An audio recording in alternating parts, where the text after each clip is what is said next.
रामधारी सिंह दिनकर की कालजयी रचना रश्मि रथी में कर्ण और परशुराम के बीच जो संवाद हुआ था उसका वर्णन है, जिसमें यह बताया गया है कि कर्ण जन्म से क्षत्रिय था, पर वह रथ चालक के घर पलकर बड़ा हुआ था। इसलिए वह गुरु द्रोण का शिष्य नहीं बन पाया, क्योंकि वे सिर्फ क्षत्रियों को शिक्षा देते थे। फिर कर्ण एक नकली जनेऊ पहनकर महान गुरु परशुराम के पास गया, जो ब्राह्मणों को शिक्षा देते थे। लेकिन जब कर्ण की सच्चाई परशुराम को पता चली तो इसका नतीजा कर्ण को भुगतना पड़ा। तो आइए सुनते हैं कि किस तरह से कर्ण को ये सज़ा मिली।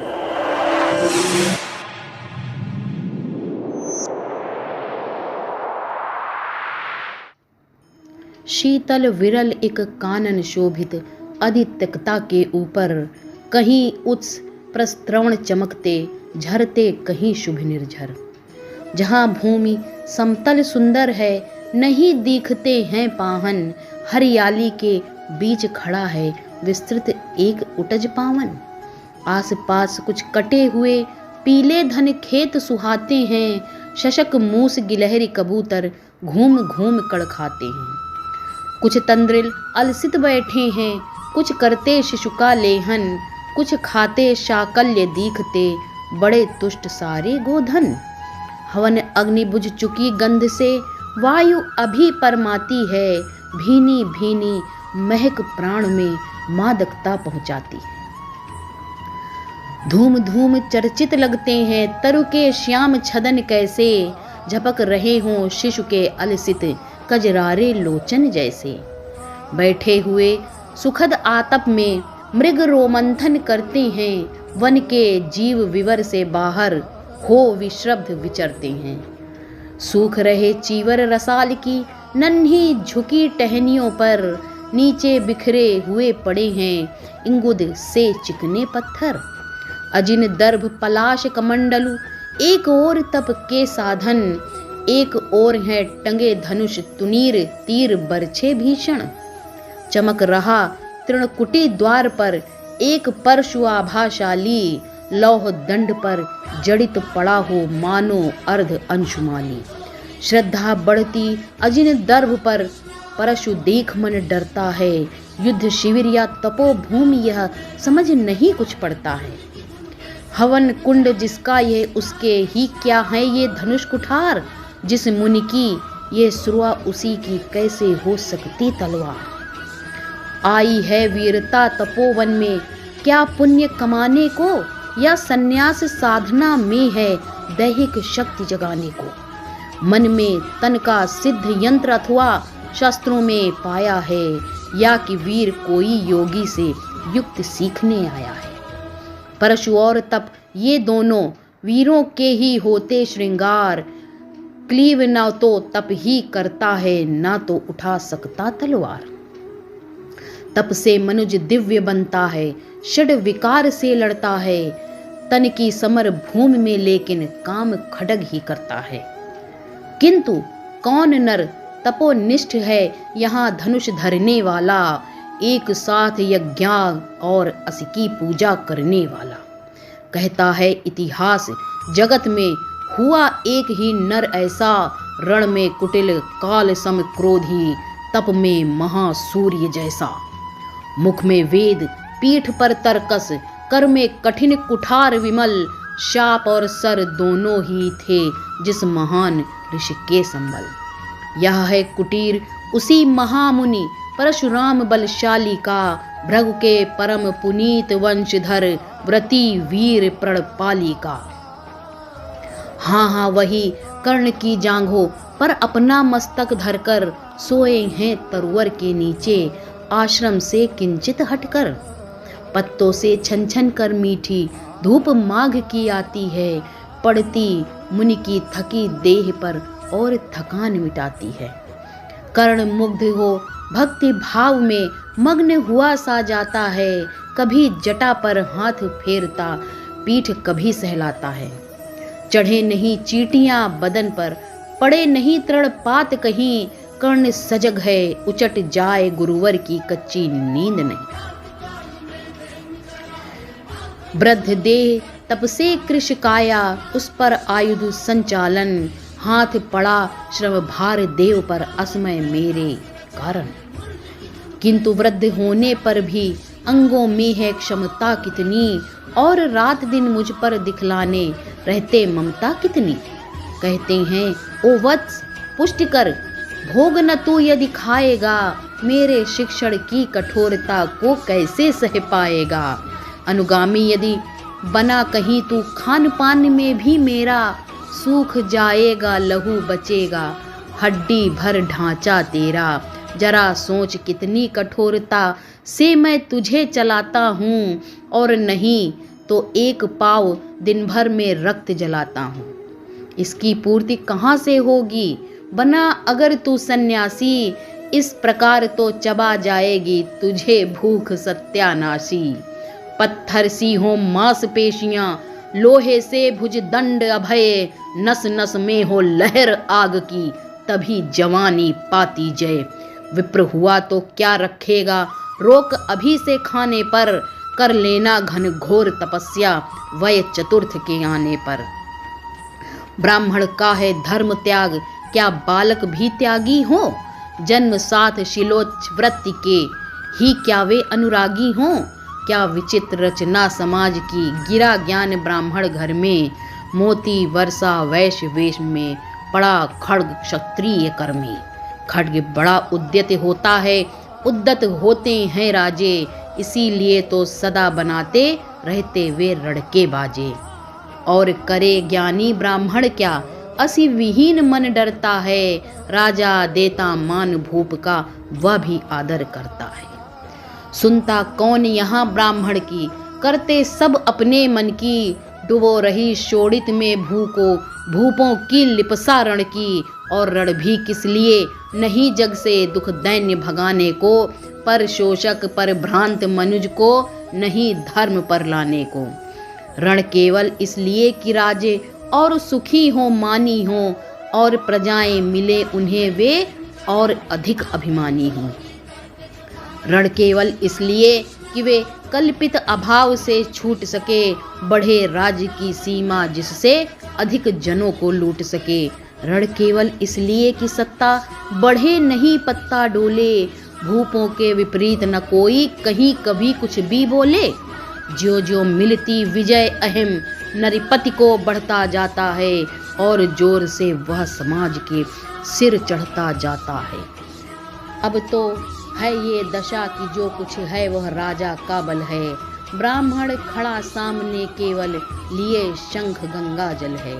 कहाँ तेज ब्राह्मण में अविवेकी राजा को रोक सके, धरे कुपथ पर जब ही पाँव वह तक्षण उसको टोक सके। और कहे भी तो ब्राह्मण की बात कौन सुन पाता है, यहाँ रोज राजा ब्राह्मण को अपमानित करवाता है। चलती नहीं यहाँ पंडित की, चलती नहीं तपस्वी की, जय पुकारती प्रजा रात दिन राजा जयी यशस्वी की। सिर था जो सारे समाज का वही अनादर पाता है, जो भी खिलता फूल भुजा के ऊपर चढ़ता जाता है। चारों ओर लोभ की ज्वाला, चारों ओर भोग की जय, पाप भार से दबी धसी जा रही धरा पल पल निश्चय। जब तक भोगी भूप प्रजाओं के नेता कहलाएंगे, ज्ञान त्याग तप नहीं श्रेष्ठता का जब तक पद पाएंगे। अशन वसन से हीन दीनता में जीवन धरने वाले, सह कर भी अपमान मनुष्यता की चिंता करने वाले। कवि कोविद विज्ञान विशारद, कलाकार पंडित ज्ञानी, कनक नहीं कल्पना ज्ञान, उज्ज्वल चरित्र के अभिमानी। इन विभूतियों को जब तक संसार नहीं पहचानेगा, राजाओं से अधिक पूज्य जब तक न इन्हें वह मानेगा, तब तक पड़ी आग में धरती इसी तरह कुलाएगी। चाहे जो भी करे दुखों से छूट नहीं वह पाएगी। थकी जीभ समझाकर गहरी लगी ठेस अभिलाषा को, भूप समझता नहीं और कुछ छोड़ खड्ग की भाषा को। रोक टोक से नहीं सुनेगा, नृप समाज अविचारी है, ग्रीवाहर निष्ठुर कुठार का ये मदांध अधिकारी है। इसीलिए तो मैं कहता हूँ, अरे ज्ञानियों खड्ग धरो, हर न सका जिसको कोई भी, भूखा वो तुम त्रास हरो। नित्य कहा करते हैं गुरुवर, खड्ग महाभयकारी है, इसे उठाने का जग में हर एक नहीं अधिकारी है। वही उठा सकता है इसको जो कठोर हो कोमल भी, जिसमें हो धीरता वीरता और तपस्या का बल भी। वीर वही है जो कि शत्रु पर जब भी खड्ग उठाता है, मानवता के महागुणों की सत्ता भूल न जाता है। सीमित जो रख सके खड्ग को पास, उसी को आने दो, विप्र जाति के सिवा किसी को मत तलवार उठाने दो। जब जब मैं शरचाप उठाकर कर्तव्य कुछ दिखलाता हूँ, सुनकर आशीर्वाद देव का धन्य धन्य हो जाता हूँ।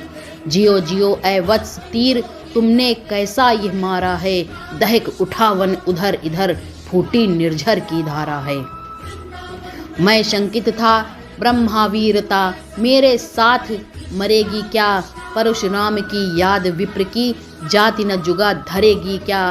पाकर तुम्हें किंतु इस वन में मेरा हृदय हुआ शीतल, तुम अवश्य ढोगे उसको, मुझ में है जो तेज अनल। जियो जियो ब्राह्मण कुमार, तुम अक्षय कीर्ति कमाओगे, एक बार तुम भी धरती को निक्षत्रिय कर जाओगे। निश्चय तुम ब्राह्मण कुमार हो, कवच कुंडल धारी, तप कर सकते और माता पिता किसके इतना भारी। किंतु हाय ब्राह्मण कुमार सुन, प्रण कांपने लगते हैं, मन उठता धिक्कार हृदय में, भाव ग्लानि के जगते हैं। गुरु का प्रेम किसी को भी क्या ऐसे कभी खला होगा, और शिष्य ने कभी गुरु को इस तरह छला होगा। पर मेरा क्या दोष हाय, मैं और दूसरा क्या करता, पी सारा अपमान द्रोण के, मैं कैसे पैरों पड़ता, और पांव पड़ने में भी क्या गूढ़ ज्ञान सिखलाते वे। एकलव्य सा नहीं अंगूठा क्या मेरा कटवाते वे। आए कर्ण तू क्यों जन्मा था, जन्मा तो क्यों वीर हुआ, कवच और कुंडल भूषित भी तेरा अधम शरीर हुआ।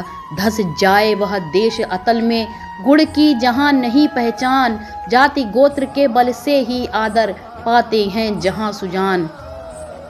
नहीं पूछता है कोई तुम व्रती वीर या दानी हो, सभी पूछते मात्र ही तुम किस कुल के अभिमानी हो। मगर मनुज क्या करे, जन्म लेना तो उसके हाथ नहीं, चुनना जाति और कुल अपने बस की तो बात नहीं।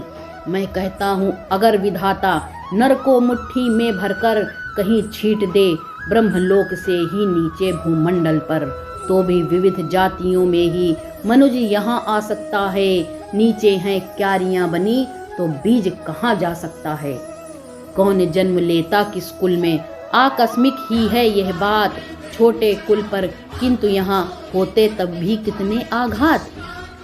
हाय जाति छोटी है तो फिर सभी हमारे गुण छोटे, जाति बड़ी तो बड़े बने वे रहे लाख चाहे खोटे। गुरु को लिए कर्ण चिंतन में था, जब मगन व चल बैठा, तभी एक विष कीट कहीं से आसन के नीचे बैठा। वज्रदंड वो लगा कर्ण के, उर को कुतुर कुतुर खाने, और बनाकर छिद्र मास में मंद मंद भीतर जाने। कर्ण विकल हो उठा, दुष्ट भौरे पर हाथ धरे कैसे, बिना हिलाए अंग कीट को किसी तरह पकड़े कैसे। पर भीतर उस धसे कीट तक हाथ नहीं जा सकता था, बिना उठाए पांव शत्रु को कर्ण नहीं पा सकता था। किंतु पांव के हिलते ही गुरुवर की नींद उचट जाती, सहम गई ये सोच कर्ण की भक्तिपूर्ण विह्वल छाती। सोचा उसने अतः कीट ये पिए रक्त पीने दूंगा, गुरु की कच्ची नींद तोड़ने का पर पाप नहीं लूंगा। बैठा रहा अचल आसन में कर्ण बहुत मन को मारे, आह निकाले बिना शिला सी सहनशीलता को धारे। किंतु लहू की गर्म धार जो सहसा आने लगी तन में, परशुराम जग पड़े रक्त को देख हुए विस्मित मन में। कर्ण झपट कर उठा इंगितों में गुरु से आज्ञा लेकर, बाहर किया कीट को उसने शत में से उंगली देकर। परशुराम बोले, शिव शिव, तूने ये की मूर्खता बड़ी, सहता रहा अचल जाने कब से ऐसी वेदना कड़ी। तनिक लजा कर कहा कर्ण ने, नहीं अधिक पीड़ा मुझको, महाराज क्या कर सकता है ये छोटा कीड़ा मुझको। मैंने सोचा हिला डुला तो वृथा आप जग जाएंगे, क्षण भर को विश्राम मिला जो नाहक उसे गंवाएंगे। निश्चल बैठा रहा सोच, ये कीट स्वयं उड़ जाएगा, छोटा सा ये जीव मुझे कितनी पीड़ा पहुंचाएगा। पर ये तो भीतर धंसता ही गया और मुझे हैरान किया। लज्जित हूँ इसलिए कि सब कुछ स्वयं आपने देख लिया। परशुराम गंभीर हो गए, सोच न जाने क्या मन में, फिर सहसा क्रोधाग्नि भयानक भभक उठी उनके तन में। दांत पीस आंखें तरीर कर बोले, कौन छली है तू, ब्राह्मण है या और किसी अभिजन का पुत्र बलि है तू। सहनशीलता को अपनाकर ब्राह्मण कभी न जीता है, किसी लक्ष्य के लिए नहीं अपमान हलाहल पीता है। सह सकता है जो कठिन वेदना, पी सकता अपमान वही, बुद्धि चलाती जिसे तेज का, कर सकता बलिदान वही। तेज पुंज ब्राह्मण तिल तिल कर जले नहीं ये हो सकता, किसी दशा में भी स्वभाव अपना वह कैसे खो सकता। कसक भोगता हुआ वो विप्र निश्चल कैसे रह सकता है, इस प्रकार की चुभन वेदना क्षत्रिय ही सह सकता है। तू अवश्य क्षत्रिय है पापी बता, न तो फल पाएगा, परशुराम के कठिन शाप से अभी भस्म हो जाएगा। क्षमा क्षमा हे देव दया में, गिरा कर्ण गुरु के पद पर, मुख विवर्ण हो गया अंग, कांपने लगे भय से थर थर। सूत पुत्र मैं शूद्र कर्ण हूँ, करुणा का अभिलाषी हूँ, जो भी हूँ पर देव आपका अनुचर अंतेवासी हूँ। छली नहीं मैं हाय किंतु छल का ही तो यह काम हुआ, आया था विद्या संचय को किंतु व्यर्थ बदनाम हुआ। बड़ा लोभ था बनूं शिष्य मैं कार्तवीर के जेता का, तपोदीप्त शूरमा विश्व के नूतन धर्म प्रणेता का। पर शंका थी मुझे सत्य का, अगर पता पा पाएंगे महाराज मुझ सूत पुत्र को कुछ भी नहीं सिखलाएंगे। बता सका मैं नहीं इसी से, प्रभो जाति अपनी छोटी, करे देव विश्वास भावना और न थी कोई खोटी।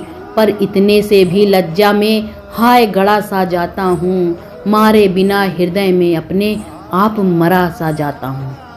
छल से पाना मान जगत में किलविश है मल ही तो है, ऊंचा बना आपके आगे सचमुच ये छल ही तो है। पाता था सम्मान आज तक दानी व्रती बलि होकर, अब जाऊंगा कहाँ स्वयं गुरु के सामने छली होकर। करे भस्म ही मुझे देव, सम्मुख है मस्तक नत मेरा, एक कसक रह गई नहीं पूरा जीवन का व्रत मेरा। गुरु की कृपा शाप से जलकर अभी भस्म हो जाऊंगा, पर मदांध अर्जुन का मस्तक देव कहाँ मैं पाऊंगा। ये तृष्णा ये विजय कामना मुझे छोड़ क्या पाएगी, प्रभु अतिरिक्त वासना मरे पर भी मुझे को भरमाएगी।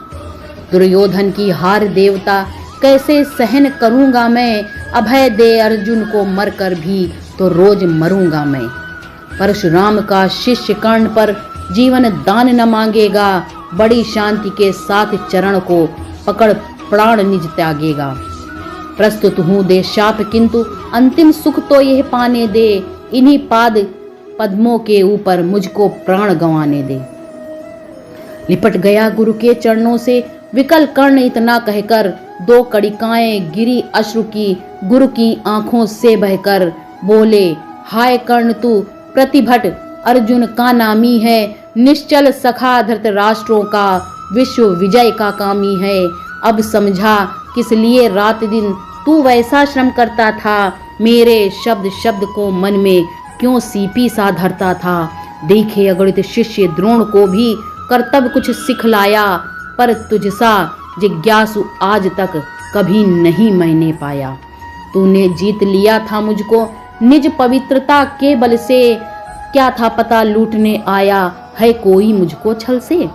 किसी और पर नहीं किया वैसा स्नेह मैं करता था, सोने पर भी धनुर्वेद का ज्ञान कान में भरता था। नहीं किया कार्पण ने दिया जो कुछ था मेरे पास रतन, तुझ में निज को सौंप शांत हो अभी अभी प्रमुदित था मन। पापी बोल अभी तू मुख से, तू न सूत रथ चालक है, परशुराम का शिष्य विक्रमी विप्र वंश का बालक है। सूत वंश में मिला सूर्यसा, कैसे तेज प्रबल तुझको, किसने लाकर दिए कहां से कवच और कुंडल तुझको। सुतसा रखा जिसे उसको, कैसे कठोर हूं मारू मैं, जलते हुए क्रोध की ज्वाला लेकिन कहां उतारू मैं। पद पर बोला कर्ण दिया था जिसको आंखों का पानी, करना होगा ग्रहण उसी को अनल आज है गुरु ज्ञानी। बरसाइए अनल आंखों से, सिर पर उसे संभालूंगा, दंड भोग जलकर मुनि सत्तम छल का पाप छुड़ा लूंगा। परशुराम ने कहा कर्ण तू वेद नहीं मुझको ऐसे, तुझे पता क्या सता रहा है मुझको असमंजस कैसे। पर तूने छल किया दंड उसका अवश्य ही पाएगा, परशुराम का क्रोध भयानक निष्फल कभी न जाएगा। मान लिया था पुत्र इसे से प्राण दान तो देता हूँ, पर अपनी विद्या का अंतिम चरम तेज हर लेता हूँ। सिखलाया ब्रह्मास्त्र तुझे जो काम नहीं वह आएगा, है ये मेरा शाप समय पर उसे भूल तू जाएगा।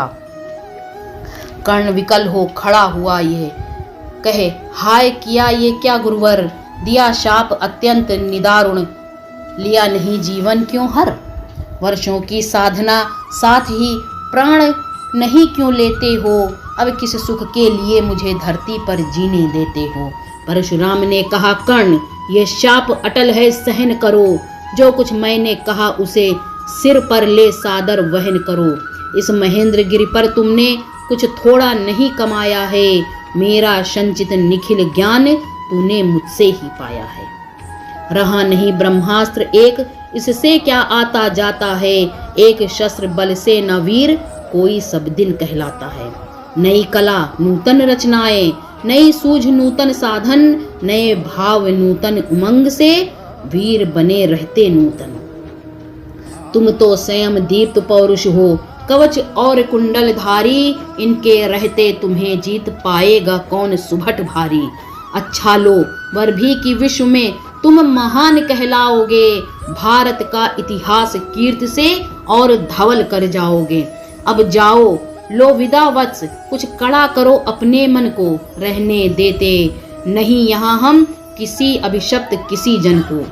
हाय छीनना पड़ा मुझी को, दिया हुआ अपना ही धन, सोच सोच यह बहुत विकल हो रहा नहीं जाने क्यों। परशुधर के चरण की धूल लेकर, उन्हें अपने हृदय की भक्ति देकर, निराशा से विकल टूटा हुआ सा, किसी ग्रह श्रृंगा से छूटा हुआ सा, चला खोया हुआ सा कर्ण मन में, कि जैसे चांद चलता हो गगन में, कि जैसे चांद चलता हो गगन में, कि जैसे चांद चलता हो गगन में।